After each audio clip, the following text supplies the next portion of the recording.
guys, I'm Sage Valentine and I'm back to review another episode of CBS's Big Brother. This time I'm going to review episode number 2, and just a reminder, this is season 18, so let's get down to it.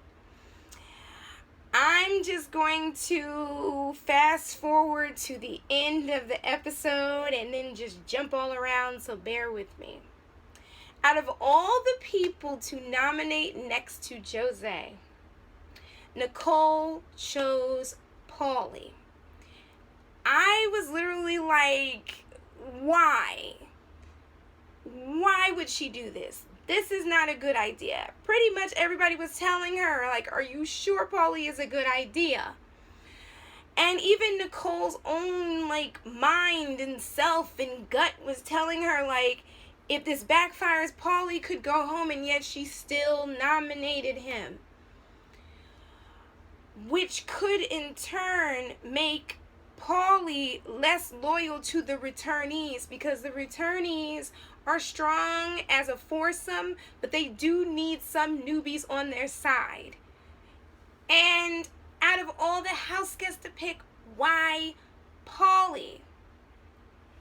I just don't understand it. Like, if anything, she should have nominated Paul. Paul is the one with the biggest mouth. Paul is the one annoying people. Paul should be nominated. And then one of those two could go home, and some of the viewers would be happy. I said some of, not all, would be happy. But I will give it to Nicole that was a smart move to essentially make Corey believe that it was his idea to have her become the first HOH.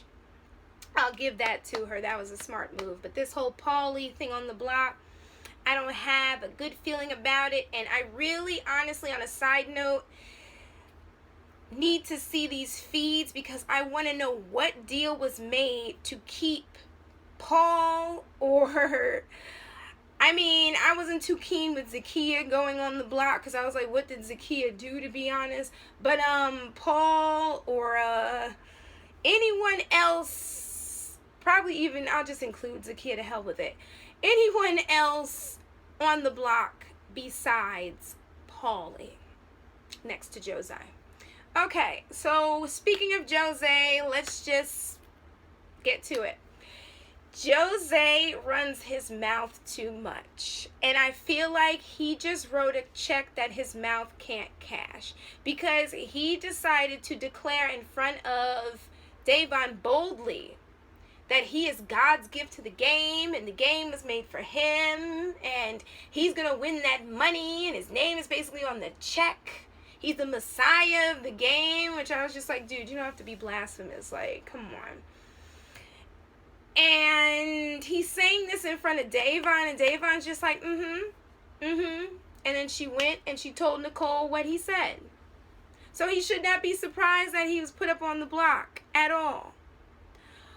On top of the fact that Victor threw him under the bus, all the while basically revealing the information or the idea that Nicole was first on Jose's hit list, which, to be honest, is actually, if memory serves, Jose and Paul's hit list, because pretty much those are the only two that are talking in the room full of newbies. Everybody else is pretty much like, okay, But it's funny how Paul's name did not come up in that conversation with Nicole and Victor. Also, when Victor took his shirt off, I was shaking my head. I'm like, dude, you're trying to seduce this woman? Like, you really think this woman is stupid? Like, no. And of course, Nicole saw right through. She saw right through that plan. It was just like, I just don't have a plan at this point. I just don't know.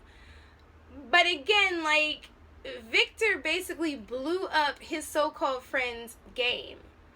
And I was trying to figure out, why did he do that if he's so-called loyal?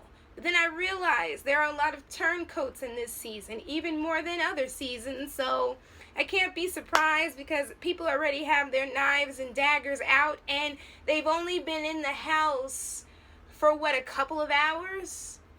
Maybe close to 12 hours at this point? according to Big Brother, I think like when Glenn went home, that was day 2. So they're pretty much ready to play this game and ready to stab each other. Speaking of Glenn, if you're surprised that Glenn did not win that competition, just remember that the reason why he didn't win, and Big Brother pretty much showed it, but in case you missed it, that platform had to remain steady even as you reached for your flag. So as Glenn reached and shifted his weight this way forward, the platform shifted and some of his coconuts rolled off. So unfortunately, the poor thing ended up losing, and Corey was safe. And I kind of felt bad for Glenn because he didn't really get a chance to play this game. It was reminiscent of Jody from, I believe it was Big Brother 14. But I will say this, that I do not believe that Glenn was going to have a chance to last long in this game because of the fact that Glenn is a Trump supporter, and I believe that some of his personal thoughts eventually would have come out, or his personal beliefs, because I saw some of the tweets that appeared online and they're very problematic. I mean, Corey has some problematic tweets as well that are just as bad, but Glenn's tweets, it's like, you just have to see them. That's all that I have to say. There was also this issue of Glenn being 50-something years old, and most people over the age of 40 don't last long in these reality shows like Big Brother and Survivor. And then there was this issue whereas some people would see him as an albatross, despite the fact that Paul saw him as an asset. Everyone else was looking at him like, oh, he's heavy, he's slow, we're going to keep moving, especially his group. I'm sure that they were happy that Glenn went home, honestly.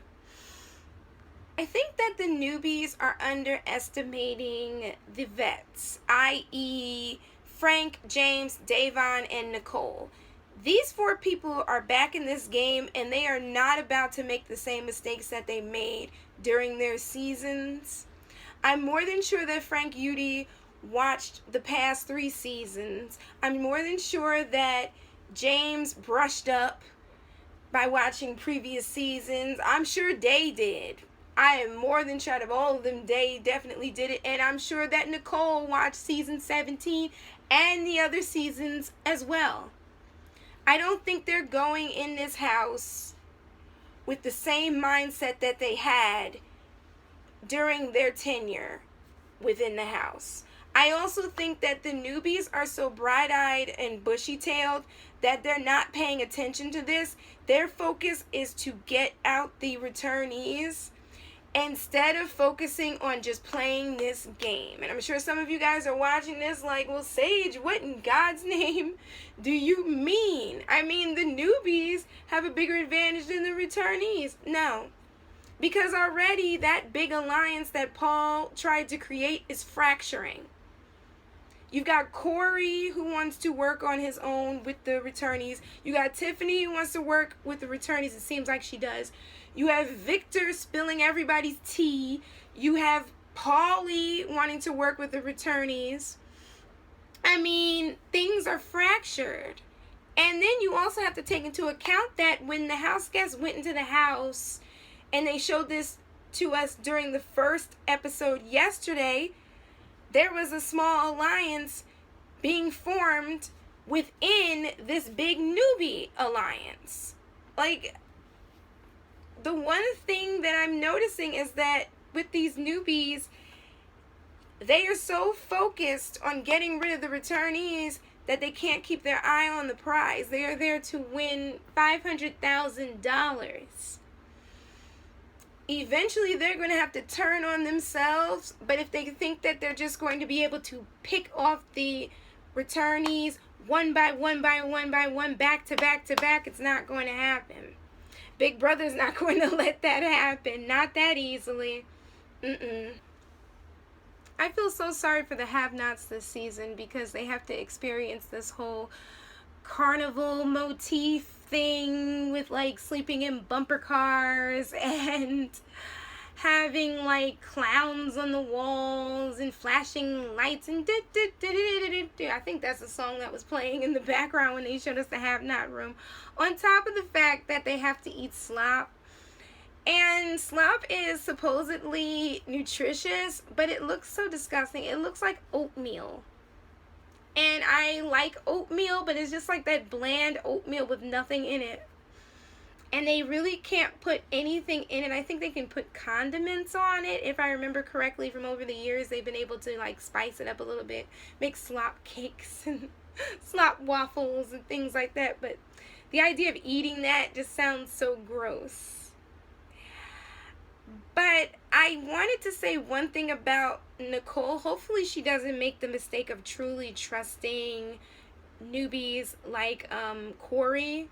In particular, I'm not talking about Paulie, but Corey, because Corey, to be honest, is playing a really good social game, and I feel like telling him about this whole idea to nominate Jose and to put up Paulie could have backfired in her face because of the fact that at this point in the game, she's not sure if she can truly trust him. Hell, nobody in this game at this point can really trust one another, save for, I guess, maybe the returnees. But then again, Day and James are probably the two that could trust one another the most.